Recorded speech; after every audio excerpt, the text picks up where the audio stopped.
బులెటిన్లో డీటెయిల్ చూస్తే ఓ మహిళను మాజీ ప్రియుడు కత్తితో పొడిచి హత్య చేసిన ఘటన పశ్చిమ గోదావరి జిల్లా నరసాపురంలో చోటు చేసుకుంది.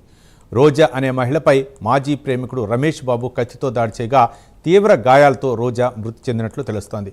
ఇక రోజాపై దాడి చేస్తుండగా అడ్డుకోపోయిన డ్రైవర్ సురేష్పై కూడా దాడి చేశాడు నిందితుడు. ఇక మృతురాలు అంబేద్కర్ కోనసీమ జిల్లా సఖినేటిపల్లికి చెందిన జలేం రోజాగా సూళ్లూరుపేటలో ఏఎన్ఎంగా అప్రెంటిస్షిప్ చేస్తున్నట్లు తెలుస్తోంది. ఇదే అంశానికి సంబంధించి మరింత సమాచారం మా కరెస్పాండెంట్ ప్రసాద్ అందిస్తారు. ప్రసాద్.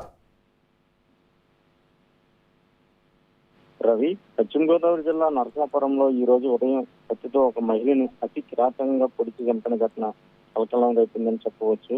ఏదైతే అంబేద్కర్ కోనసీమ జిల్లా సగినేటిపల్లికి చెందిన జాలిం రోజా 31 వయసు గల ఆమె అదే గ్రామానికి చెందిన రమేష్ బాబు అంటే ఇది రోజా మాజీ ప్రియుడు దాడి చేసి పొడిచి చంపి పరారైన పరిస్థితి అయితే ఉంది.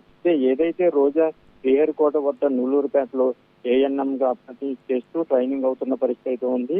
ఇదే నేపథ్యంలో ఈ రోజు ఉదయం ఆమె ఇటు రైల్లో నరసాపురం చేరుకున్న పరిస్థితి అయితే ఉంది. అయితే అదే గ్రామానికి చెందిన సురేష్ అనే వ్యక్తి కూడా ఆమెను తీసుకెళ్తానికి కారులో రావడం, అయితే అదే సమయానికి రమేష్ కూడా కారులో ఎక్కి తనతో ఏదైతే రోజాతో కొద్దిసేపు మాట్లాడుకున్న పరిస్థితి కూడా ఉంది. అయితే ఏదైతే తను టీతానికి ఆగిన సమయంలో ఏదైతే ఒకసారిగా రమేష్ బాబు తన వద్దన్న కత్తిని తీసుకుని అతి దారుణంగా పొడిచి చంపిన పరిస్థితి అయితే ఉంది. అయితే ఆ తనంతరం ఏదైతే డ్రైవర్ సురేష్ కూడా తను అడ్డుకోవడంతో తన మీద కూడా దాడి చేసి అక్కడి నుంచి పరారైన పరిస్థితి కూడా ఉంది.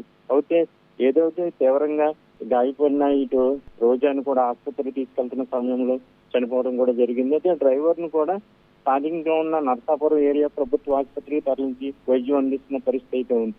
అయితే సంఘటన స్థలానికి పోలీసులు చేరుకుని ఇక్కడ పూర్తి వివరాలు అయితే సేకరిస్తున్న పరిస్థితి అయితే ఉంది. అయితే మృతి చెందిన రోజా, ఇటు గాయపడిన సురేష్, ఇటు ఏదైతే దాడి చేసిన వ్యక్తి కూడా ముగ్గురిది కూడా ఇటు ఏదైతే అంబేద్కర్ కోనసీమ జిల్లా సగినేటిపల్లికి చెందిన వారిగా తెలుస్తుంది సమాచారం. Thank you Prasad.